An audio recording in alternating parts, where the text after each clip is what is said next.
Thank you everybody again for taking the time to like and subscribe at my YouTube channel. Today I'm just going to be talking about a couple things as far as your career goes, some feedback from me from which, things I'm still working on as a person, but also feedback that you can take into your career and things that you can think about. So some feedback about from me, from just myself, and some things that I need to do better and work on.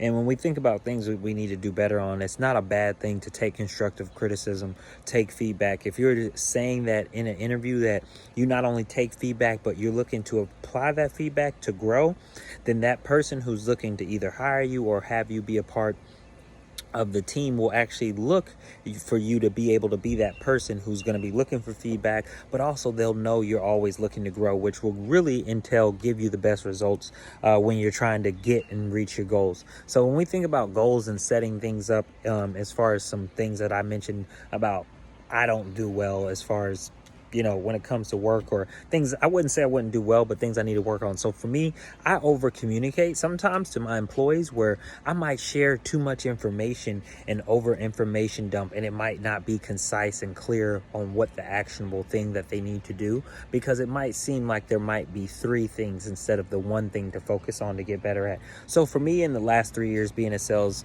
manager, it's been one of my focuses to not only get more clear, concise, and specific about what I'm saying. I'm working on being more building my communication skills to make sure what I'm saying is more specific and concise to that individual. So that's a little bit of one of the things that I'm personally working on. One of my strengths, though, when you think about your strengths and weaknesses or things you're trying to work on, one of my strengths are my emotional intelligence. So when you're thinking about your own emotional intelligence, one thing you'll want to identify and understand is, when we think of emotional intelligence, what does it mean? How does it work? Things like that. The important part is really making sure that your emotions yourself are always calm. Not only always calm, but you're fully aware of why you're reacting with the emotions that you're having. And if you can always control these emotions and think about what you're acting on and why you're feel the way you do, then it allows you to concentrate and have the discipline necessary to fulfill the role in what you're trying to either get a new role, or the role that you're currently doing, or the role that you're looking to pursue in the future. So again, when we think about discipline, when we think about our emotional intelligence, when we think about why we should literally think about the emotion that we offer or have with our emotional intelligence to situations, to work, and even our personal and professional relationships, this is going to be something that's going to be really helpful to you, to help you not only grow, but it's going to help you develop what specific skill set is going to help you move further, not only in your professional, but personal relationships as well. And the last thing I want to leave you with before, as I mentioned one thing that was something that I need to work on, is my communication skills and making sure I'm clear and concise and specific. That's something that takes time over time to continue to work on.